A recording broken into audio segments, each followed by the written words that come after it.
Assalamualaikum warahmatullahi taala wabarakatuh. Saya Datuk Dr. Ahmad Yunus bin Hairi yang di-Pertua PAS Kawasan Kuala Langat. InsyaAllah PAS Kawasan Kuala Langat merancang untuk membangunkan sebuah pusat tarbiyah ataupun kompleks tarbiyah PAS Kawasan Kuala Langatnya tersendiri. Antara beberapa komponen yang kita cadangkan adalah satu unit pejabat PAS Kawasan Kuala Langat, satu dewan seberguna dan juga sebuah surau. Dan insyaAllah juga kita akan lengkapi dengan quarters. Kompleks tarbiyah PAS Kawasan Kuala Langat ini adalah terletak di kawasan Kampung Jijarum, yang ini bersebelahan dengan Lebuh Raya SKVE. Inilah lokasi yang akan kita bangunkan seluas 1.5 ekar ini. Jadi kompleks ini mempunyai satu jawatan kuasa yang kita panggil Jawatan Kuasa Pembangunan Kompleks Tarbiyah kawasan PAS Kawasan Kuala Langat, di mana kita ada 15 ahli jawatan kuasa yang kita telah bentuk. Saya sebagai pengerusinya.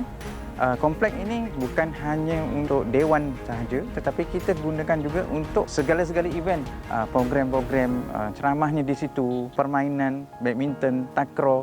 Kalau ikutkan kita punya target, perancangan kita nak menempatkan lebih kurang 2,000 orang dalam sesuatu program lah. Yang kita targetkan pembangunan kita lebih kurang daripada 5 ke 6 juta daripada pembelian tanah hingga ke pembangunan kita lah. Kita sangat mengharaplah supaya kompleks ini adalah salah satu daripada pusat tarbiyah di Kuala Langat khususnya. Antara tujuannya adalah sebagai pusat pentadbiran PAS Kawasan Kuala Langat.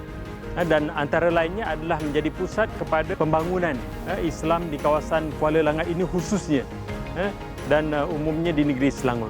InsyaAllah kita akan mengadakan program-program tarbiyah untuk membangunkan ahli-ahli PAS di kawasan Kuala Langat. Dan secara tidak langsungnya juga kompleks ini membangunkan ataupun menjadi pusat pembinaan pembangunan Islam kepada masyarakat yang berada di Kuala Langat dan juga di kawasan bersekitaran dengan kompleks ini insyaAllah. 1.5 hektar keluasan tanah ini dalam proses menyelesaikan pembayaran tapak ini, kita masih lagi mengharapkan sumbangan terutamanya daripada ahli-ahli PAS, begitu juga dengan pendukung-pendukung PAS di kawasan Kuala Langat, juga pencinta-pencinta pembangunan Islam di kawasan setempat ini dan juga di negeri Selangor ini. Kita mengharapkan diberikan sumbangan kepada kami untuk kami membangunkan kompleks ini, dan kita mensasarkan jumlah yang agak besar. Tanah yang berkeluasan lebih kurang 1.5 ekar ini sebagainya adalah infak daripada tuan tanah itu sendiri, dan insya-Allah kita memerlukan jumlah jutaan ringgit untuk kita bangunkan, dan kita mengharapkan sumbangan tidak kiralah sebesar mana pun sumbangan daripada tuan-tuan dalam bentuk wang ringgit, dalam bentuk bahan-bahan keperluan untuk kita bangunkan pembangunan ini.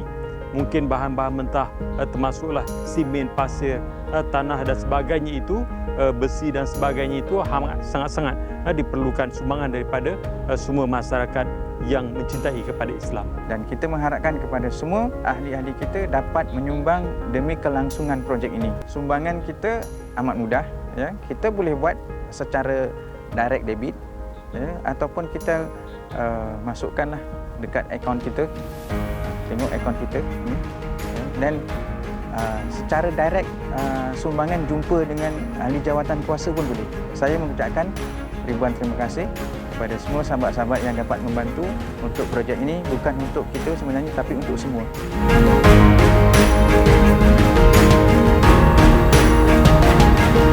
Akhir kata, saya menyuruh kepada semua sesiapa sahaja yang mendengar dan mendapat maklumat tentang pembangunan pusat ataupun kompleks tarbiyah PAS Kawasan Kuala Langat. Marilah sama-sama tuan-tuan semua memberikan sumbangan kepada kami untuk kita bangunkan ini demi mencintai Islam dan membangunkan Islam. Ini adalah antara matlamat kami. InsyaAllah, saya mengharapkan sekali lagi tuan-tuan akan bersama-sama kami memberikan sumbangan untuk pembangunan kompleks tarbiyah PAS Kawasan Kuala Langat. Terima kasih kepada semua yang memberikan sumbangan secara langsung dan juga tidak langsung. Terima kasih. Assalamualaikum warahmatullahi taala wabarakatuh.